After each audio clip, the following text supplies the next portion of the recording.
എല്ലാവർക്കും നമസ്കാരം. എൻ്റെ പേര് കവിത. കവിത പ്ലസ് ചാനലിലേക്ക് എല്ലാവർക്കും സ്വാഗതം. ഇന്ന് ഞാൻ ഇപ്പോഴത്തെ എൻ്റെ അവസ്ഥയെക്കുറിച്ച് പറയാം. കീമോ ഗുളിക അത് കഴിച്ചുകൊണ്ടിരിക്കുകയാണ്. ഡിസ്ചാർജ് ആയിക്കഴിഞ്ഞ് ഡോക്ടർ പറഞ്ഞു 2 വർഷം കഴിക്കണം. 2 വർഷം എന്ന് പറഞ്ഞാൽ 24 മാസം. അതിൽ 15ാം മാസത്തെ മരുന്നാണ് കഴിച്ചുകൊണ്ടിരിക്കുന്നത്. അപ്പോൾ ഇനി 9 മാസം കൂടെ മരുന്ന് കഴിക്കണം. ഓർക്കുമ്പം തന്നെ പേടിയാണ്. കീമോ ഗുളിക കഴിക്കുമ്പം ശരീരത്തിന് ഭയങ്കര ക്ഷീണമാണ്.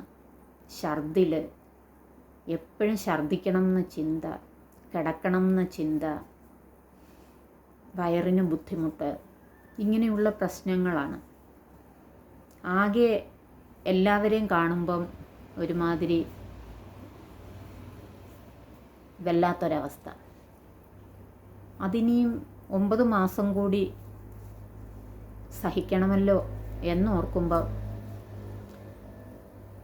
എന്ത് ചെയ്യാനല്ലേ, കഴിച്ചേ മതിയാകൂ. നല്ല സെല്ലുകളാണല്ലോ പൊയ്ക്കൊണ്ടിരിക്കുന്നത്. ഈ കീമോ ഗുളിക രൂപത്തിൽ കഴിക്കുമ്പോൾ അസിഡിറ്റി, ഛർദിൽ അതിഭയങ്കരമാണ്. സാറ് പറയുന്നത് വിദേശ രാജ്യങ്ങളിലൊക്കെ മരണം വരെയും ഈ ഗുളിക കഴിക്കുമെന്ന്. അവിടൊക്കെ ഫ്രീ ആണ്. ഞാൻ കഴിക്കുന്ന മെഡിസിനൊക്കെ വിദേശ രാജ്യങ്ങളിൽ ഫ്രീ ആയിട്ട് കിട്ടും.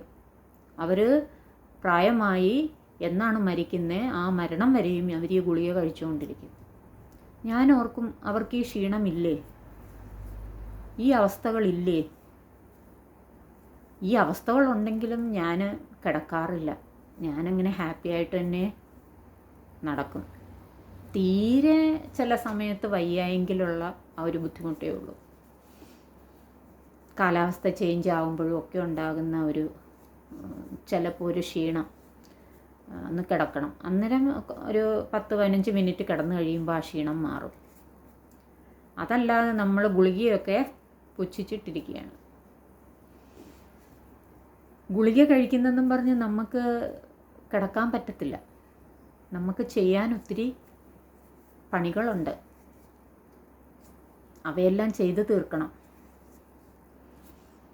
എന്തൊക്കെയാണ് ചെയ്യേണ്ടതെന്ന് എനിക്ക് തന്നെ അറിയില്ല. എന്തിനായിരിക്കും ദൈവം എന്നെ വീണ്ടും ജനിപ്പിച്ചത്? എന്തോ ചെയ്യാനുണ്ട്. അത് ഞാൻ തിരഞ്ഞുകൊണ്ടിരിക്കുകയാണ്. എൻ്റെ ആ ഒരു കർത്തവ്യത്തിനായിരിക്കാം ദൈവം എന്നെ വീണ്ടും മരണത്തിൽ നിന്ന് ഉയർത്തിയത്. നിങ്ങൾ വിചാരിക്കും ഞാൻ എന്താ എപ്പോഴും മരണത്തിൻ്റെ കാര്യം പറയുന്നതെന്ന്. മരണത്തിൻ്റെ അടുത്ത് വരെ എത്തിയവർക്ക് മരണത്തിന് ഭയമില്ല. മരണത്തിനെ സ്നേഹിക്കത്തേ ഉള്ളൂ അവർ. കാരണം മരണം എന്ന് പറയുന്നത് വലിയൊരു സംഭവമൊന്നുമല്ല. നമ്മുടെ ശരീരം പോകുന്നേ ഉള്ളൂ. നമ്മുടെ ശരീരം പോകുന്നേ ഉള്ളൂ. നമ്മുടെ ആത്മാവ് അത് ഉണ്ട്. അങ്ങനെയാണ് നമ്മുടെ ഗ്രന്ഥങ്ങളിലും എല്ലാം പറയുന്നത്. അറിവുള്ളവരെല്ലാം അങ്ങനെയാണ് പറയുന്നത്. ഞാൻ അതിൻ്റെ അടുത്തെത്തിയപ്പോൾ, ആ തണുപ്പിൻ്റെ അടുത്തെത്തിയപ്പോൾ ഞാൻ ഇരുട്ടാണ് കണ്ടത്, ശാന്തതയാണ് കണ്ടത്. എനിക്ക് അനുഭവിച്ചത് തണുപ്പാണ്. അതൊരു കാർമേഘം പോലെ തോന്നി. അതുകൊണ്ട് അതിനെ ഭയപ്പെടണ്ട. ഉള്ള കാലം നമ്മൾ എന്ന് വരെ ജീവിക്കുന്നോ അറിയത്തില്ല. ഈ നിമിഷം പോകാം. ചിലപ്പം 10 വർഷം ജീവിക്കാം. ചിലപ്പോൾ പ്രായമായി 80-90 വയസ്സ് വരെ ഇരിക്കാം. അറിയില്ല. അപ്പോൾ നമ്മൾ നല്ലത് ചെയ്യുക, നല്ലത് പ്രവർത്തിക്കുക, നല്ലത് ചിന്തിക്കുക, എല്ലാവരെയും സ്നേഹിക്കുക. ഓക്കേ.